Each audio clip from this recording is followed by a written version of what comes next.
Have y'all ever wondered what inspired the movie Scream? Or should I say, who inspired the movie Scream? I'm going to tell y'all. Scream is one of the best movies of all time and will go down in history as one of the scariest movies of all time. We've all seen it. We've all watched it several times, like me, over and over and over. And I'm going to tell y'all today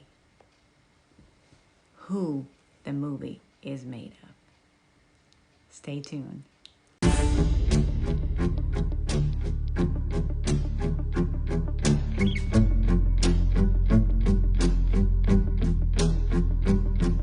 Hey y'all, how are y'all doing today? I hope y'all having a great Wicked Wednesday and happy Wednesday. It's the middle of the week. Hope y'all had a great weekend, and I hope y'all gonna have a great weekend this weekend.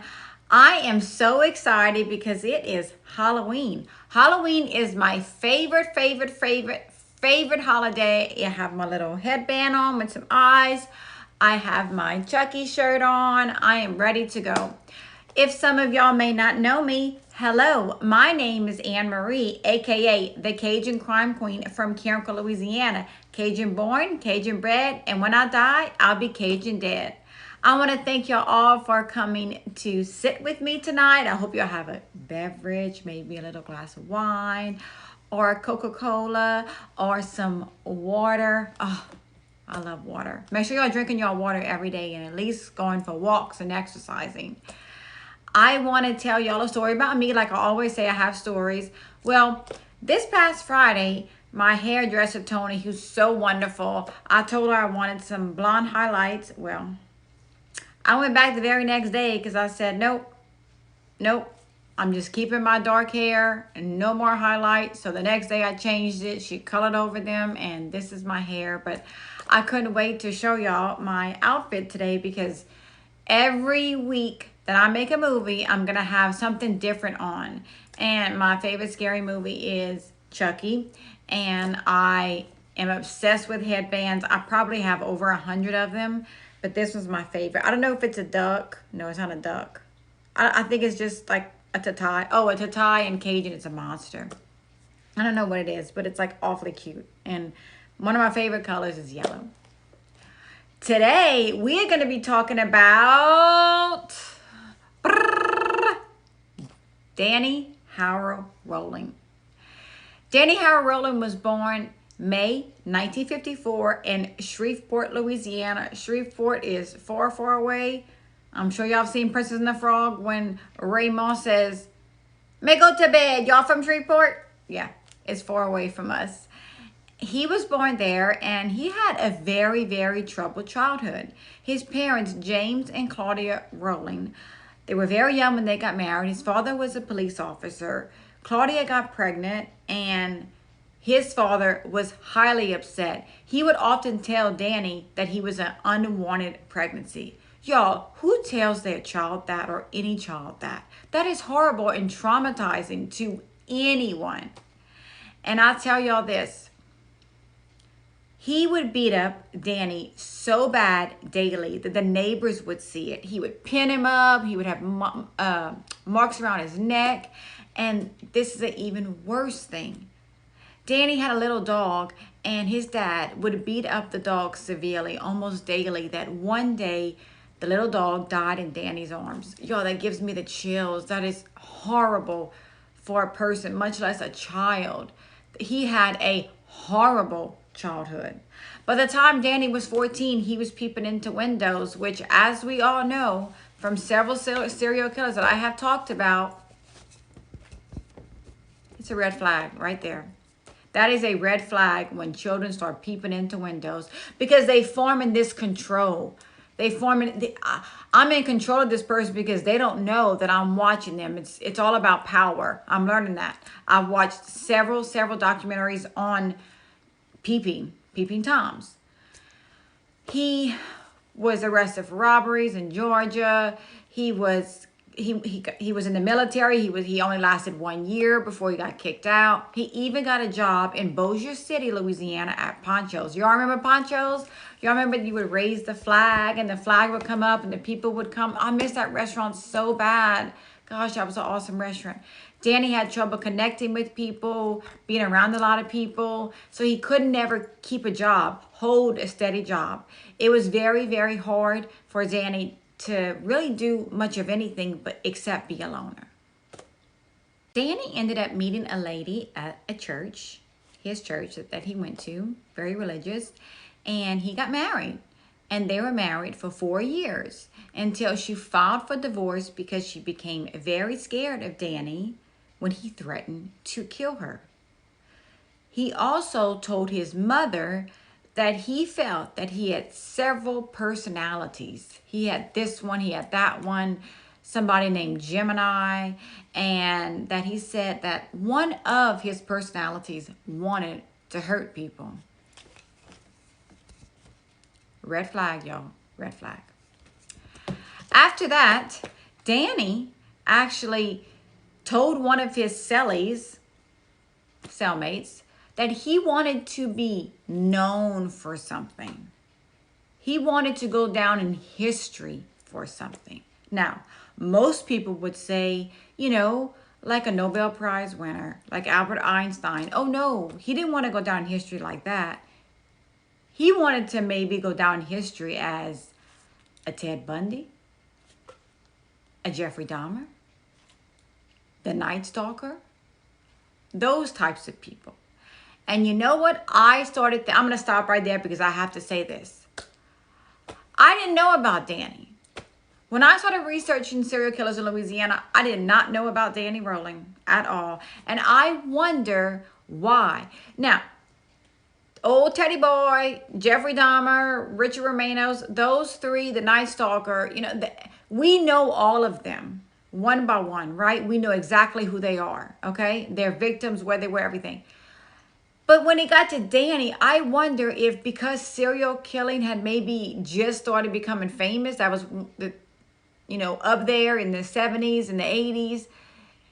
Is that why we remember them? Because they were kind of the first big ones? Because Danny did stuff just like Ted Bundy or Jeffrey, but a lot of times even worse. So we'll get back to that later. I want y'all comments down below. Why do y'all think that we're not hearing about some of these serial killers like Sam Little that committed 93 murders and we didn't find out till later? We'll get back to that. Danny also had an altercation with his father and he shot his father, leaving his father with an ear and an eye that he can no longer use. After the attack on his father, he fled from Kansas to Gainesville, Florida, where he made a name for himself in 1990. I don't know what happened to Danny in 1990. I don't know if he was crazy. I don't know if he lost his mind, but something happened to bring him to the University of Florida, Gainesville. While everyone, as we know, I have a daughter who's in college, a freshman. As we all know, that is so exciting. The students were getting ready for their first semester at college. They were going shopping. They were setting everything up. Little did they know that old Danny Boy was in a tent in the woods, y'all, behind the school and behind apartments in different places. Because after his killings, he would just walk back in the woods after he was done what he had to do.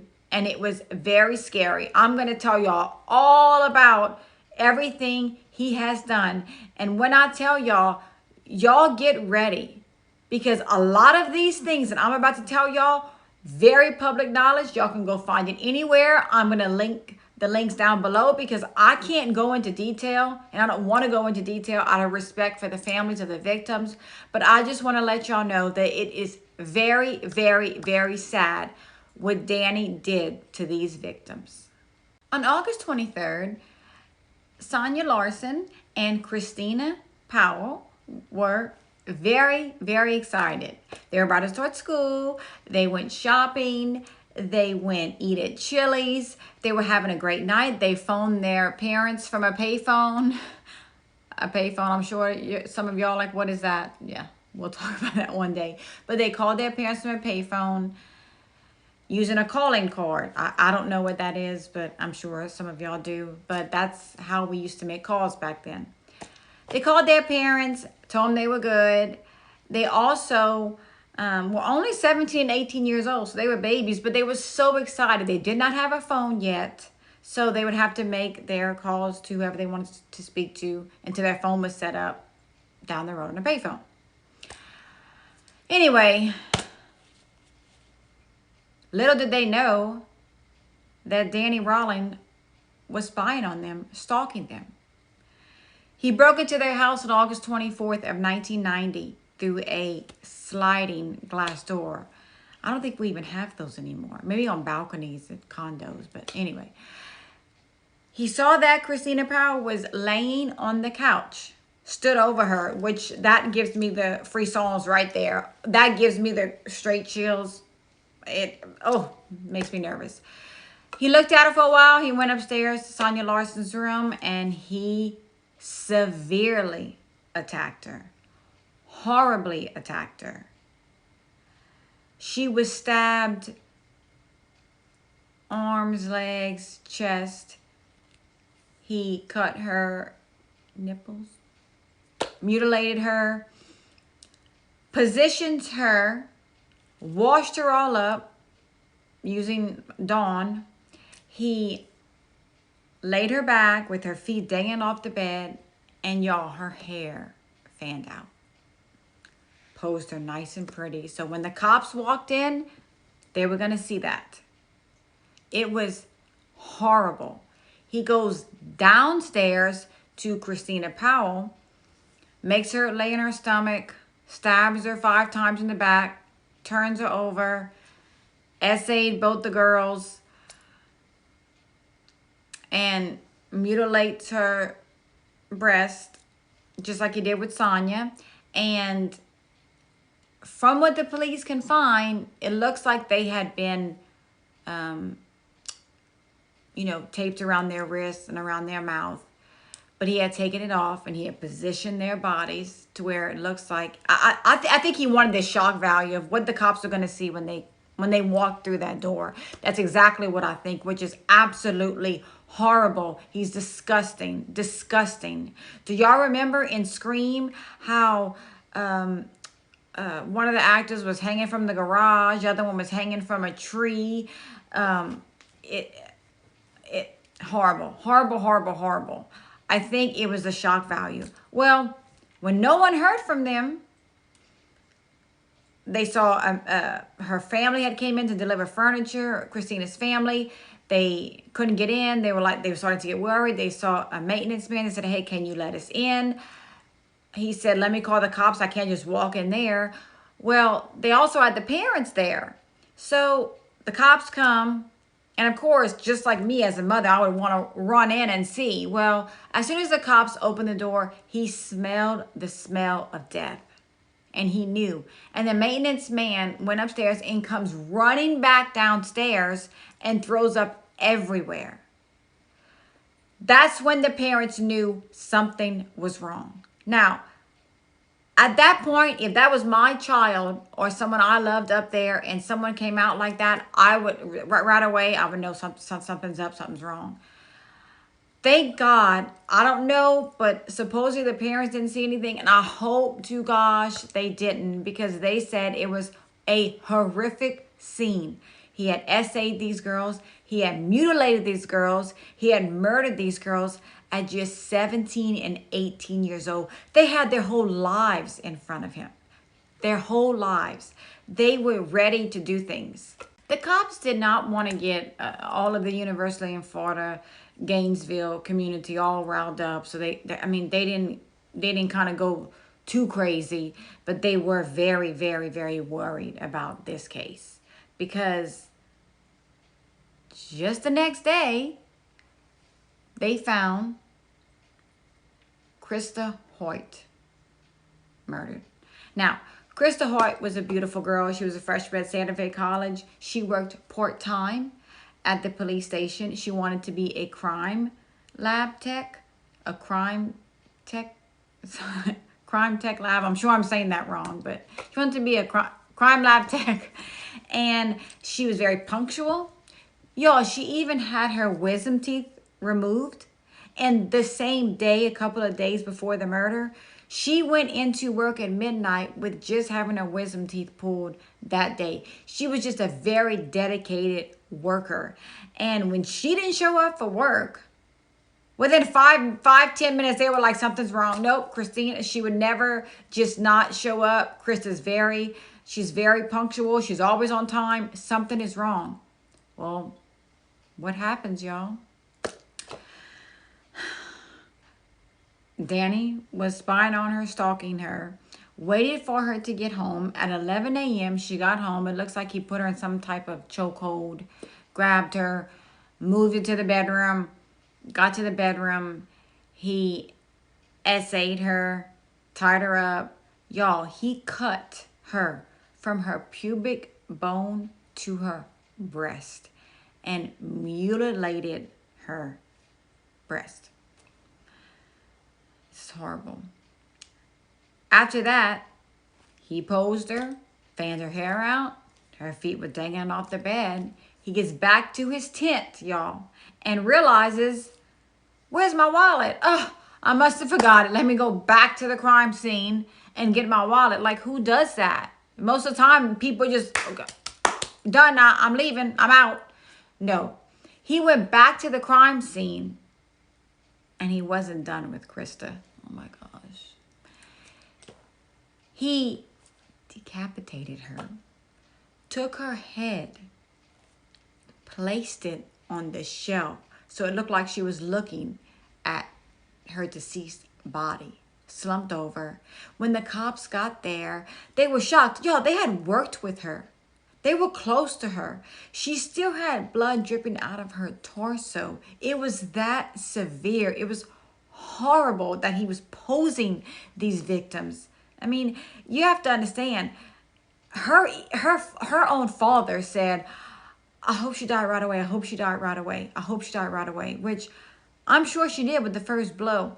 But what did she go through before that? What did he do? He is sick and disgusting. He needed to get help.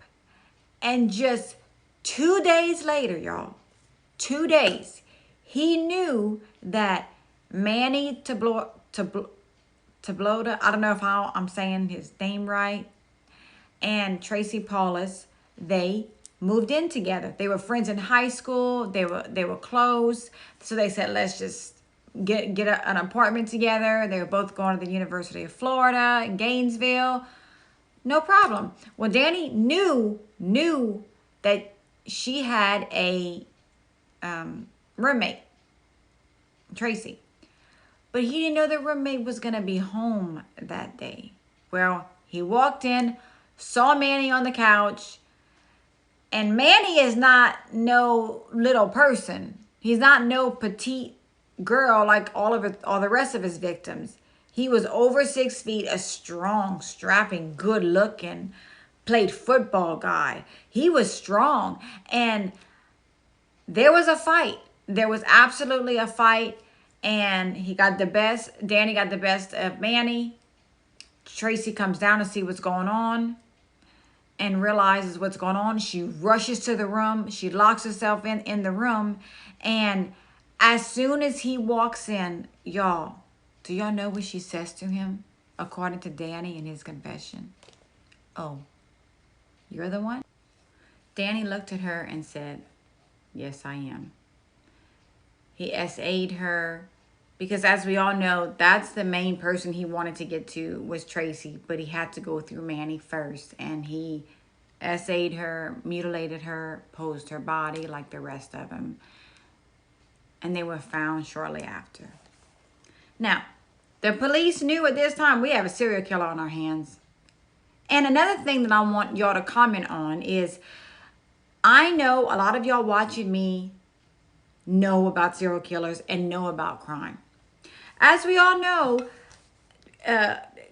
Ted, Jeffrey, Richard Romanos, Sam Little, all Jerry Todd Lee, Ronald Dominique, there was space in between, most of them, between their victims. I mean, some of them a year, some of them 8 months, 5 months. Oh, no, not Danny, no. Danny was like boom, boom, boom, boom, boom, boom, boom, boom, boom, boom. I don't know what got into him that August. I don't know if he was just going like completely crazy. Well, he was already crazy. We're gonna talk about that later. But I just wanted y'all to put down in the comments, why do y'all think some serial killers wait for a little while? And why do some, it's like boom, boom, boom, like Charles Manson? Well,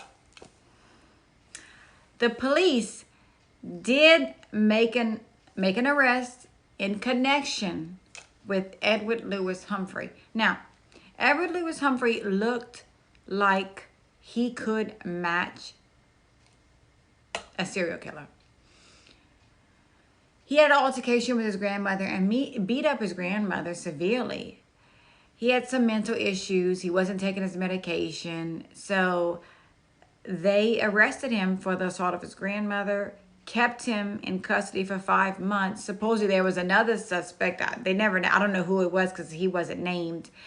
But then they realized that they didn't have really any evidence on Ed, just that he was a freshman at the university and he had gotten an altercation with his grandmother and he had all these cuts all over his face, but it's because supposedly he was in a car accident and just had scars on his face.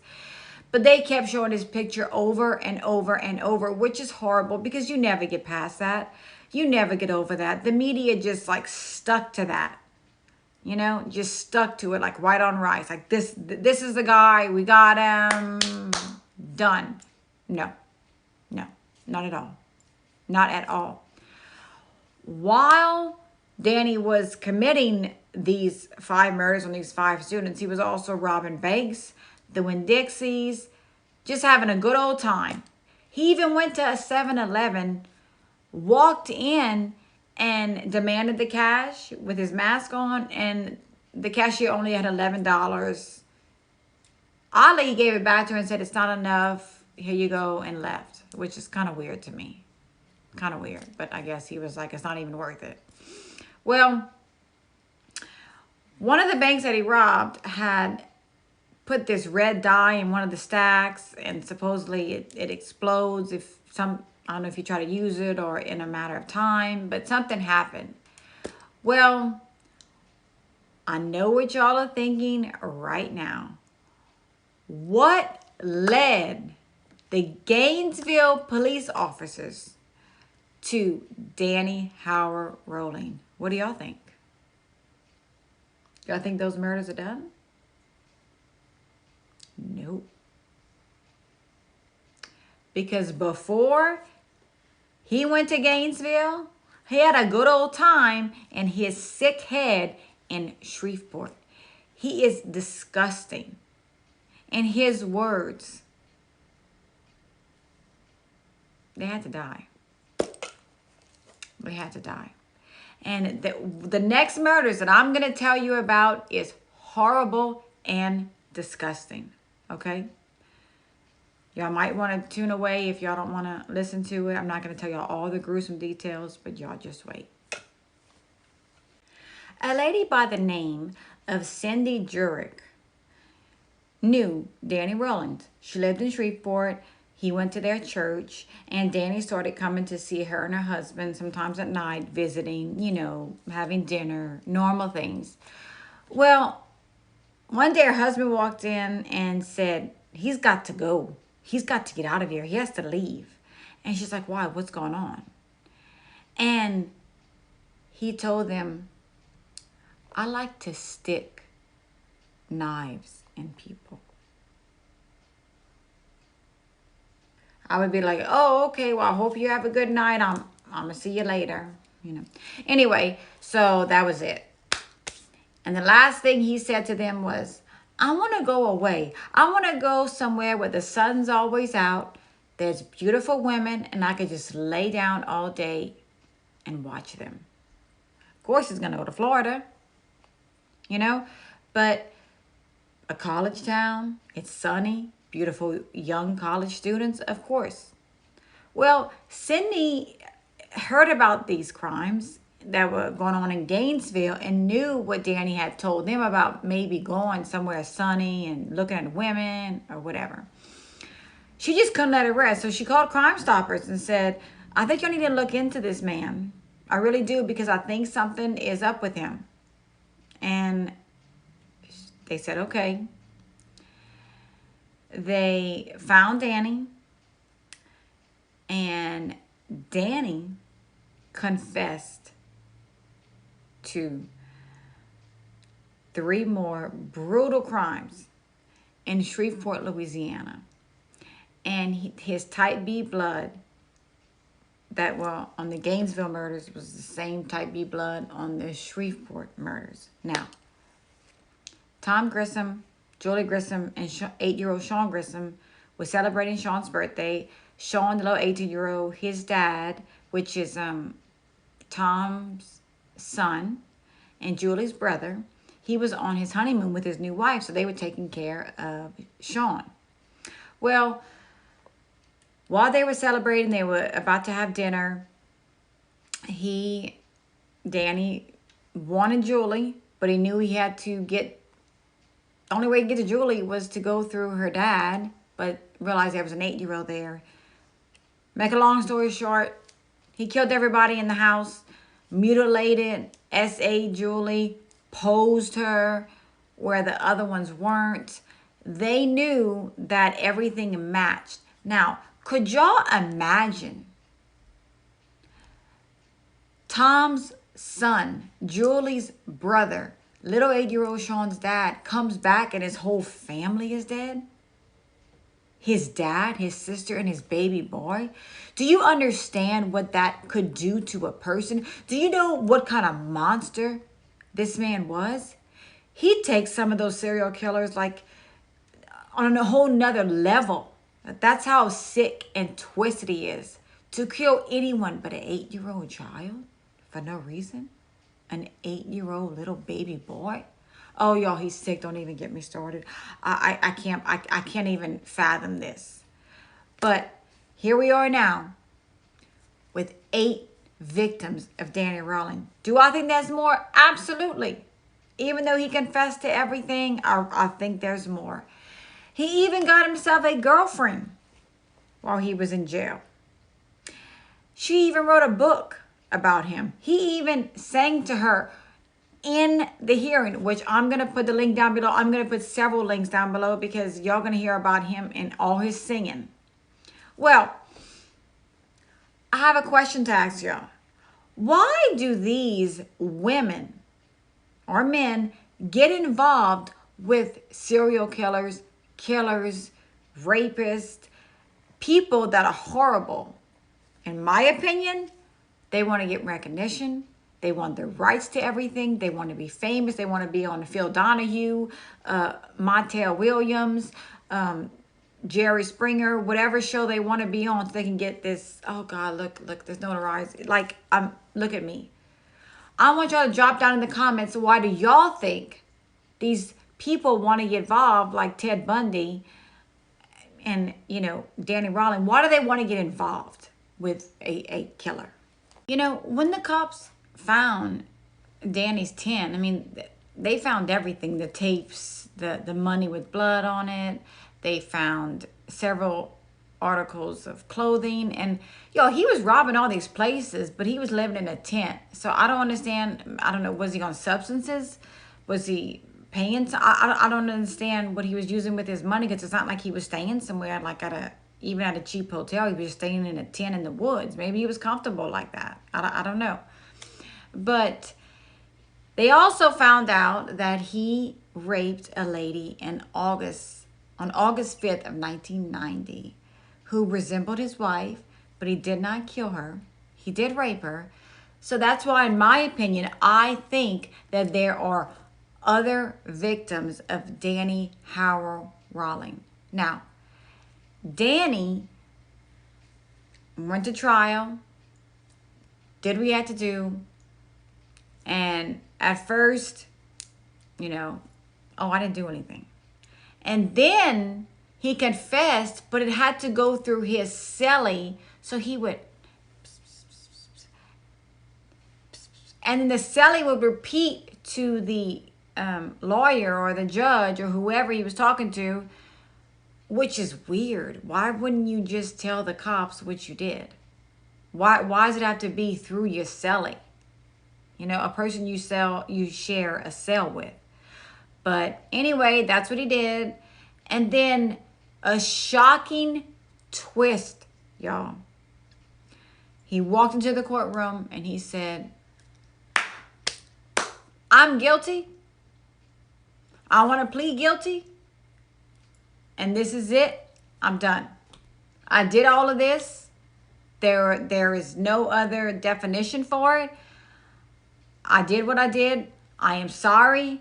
I'm sorry for the victims. I'm sorry for the victim's family. Huge apology, right? Do I think it's genuine? I don't know. Probably not, because to me, he's a monster. And a lot of people have said that he had a very terrible childhood. Absolutely.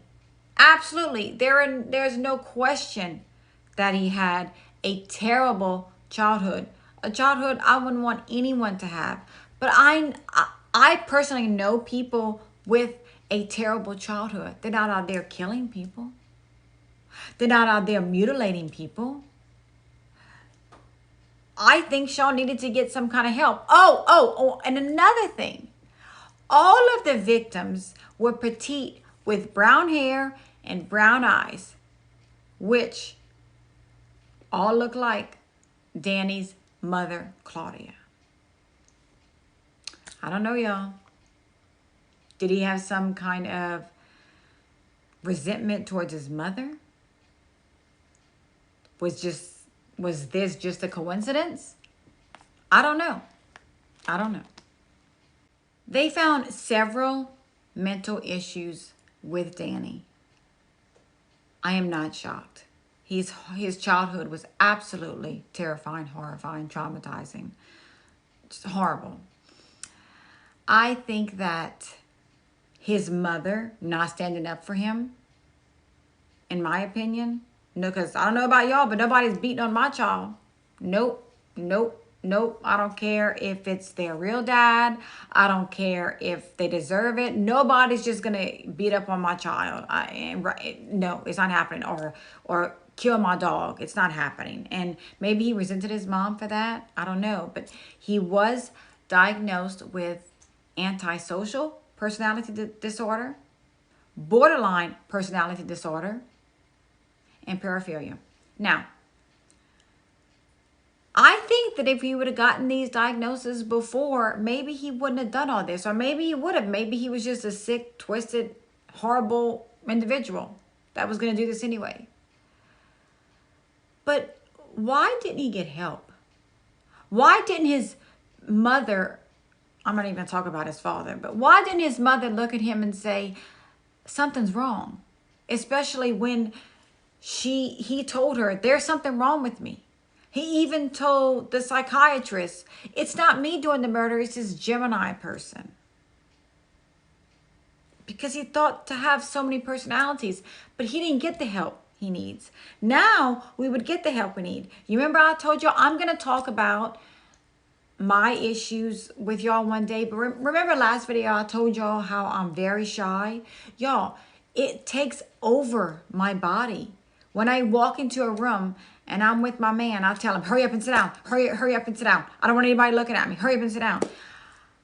It makes me uncomfortable.